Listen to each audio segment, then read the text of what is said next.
Siapa yang selama 1,5 tahun ini punya anak di bawah usia 17 tahun? Apa rasanya umplek-umplekan setiap hari disuruh belajar dari rumah sementara rumahnya nggak ada tempat kecil aja untuk belajar zoom-zooman? Apa yang terjadi kalau ditambah 1,5 tahun lagi? Di sisi lain, kalangan rakyat umumnya, bagaimana rasanya mereka sahabat yang nggak ada internet, nggak ada pulsa, sementara di rumahnya ada 3 orang memerlukan komputer atau gadget atau laptop untuk kerja dan sekolah, tapi tidak memilikinya. Fakta saat ini, biaya sekolah dari rumah ternyata tidak murah. Menjalankan sekolah dari rumah ternyata nggak efektif, dapat ilmu tipis, nggak ada keterampilan lainnya termasuk laboratorium dan kehilangan skill olahraga, kesenian, dan keterampilan sosial lainnya. Bekerja dari rumah malah banyak stresnya, banyak wacana diskusi tok, tetapi tidak ada gerakan nyata. Diskusi doang, eksekusinya kecil, seminar, meeting, belajar online, ngomong doang 1-2 orang, wacana, diskusi.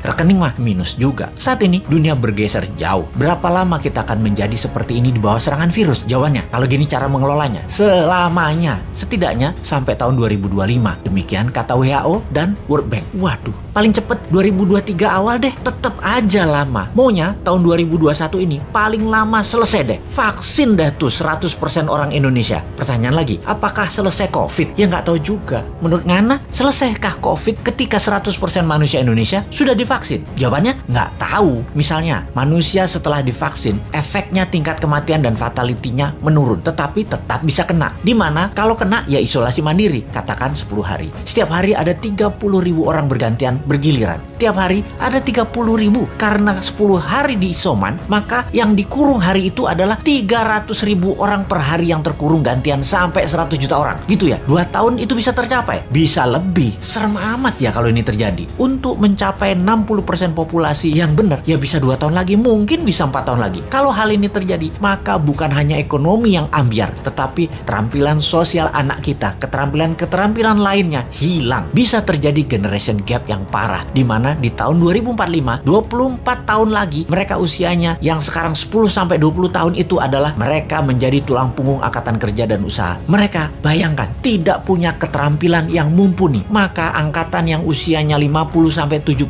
tahun di kemudian tadi masih tetap bekerja dan ini tidak efektif. Maka gawat kalau bernegara tidak ada yang memikirkan hal ini, tetapi lebih memikirkan tenaga kerja asing bagaimana bisa masuk terus dengan dilindungi pejabat paling berkuasa. Alhamdulillah berhasil masuk terus. Itu lebih penting baginya sekarang. Saat ini generasi mendatang ngapain gue pikirin katanya. Yang penting saat ini lagi berkuasa, gak ada yang boleh halangin. Pokoknya gigi 5, gaspol, gue harus kaya. Lalu siapa yang urus generasi muda yang sudah 1,5 tahun ini dikurung di rumah? Ditambah masih ada kemungkinan dikurung lagi 1,5 tahun lagi. Kita urai masalahnya. Kalau anak usia saat ini 7-11 tahun, usia SD, mereka tidak mengerti banyak tentang culture, budaya lokal wisdom. Bayangin, ditambah 1,5 tahun lagi terkurung. Mereka nantinya manusia yang tidak punya budaya. Lalu, remaja usia pancaroba, baru akil balik, usia 11-15 tahun. Mereka adalah manusia lagi cari jati diri. Kematangannya berubah. Dirinya not a girl, but not yet a woman. Menjadi terhambat. Ditambah 1,5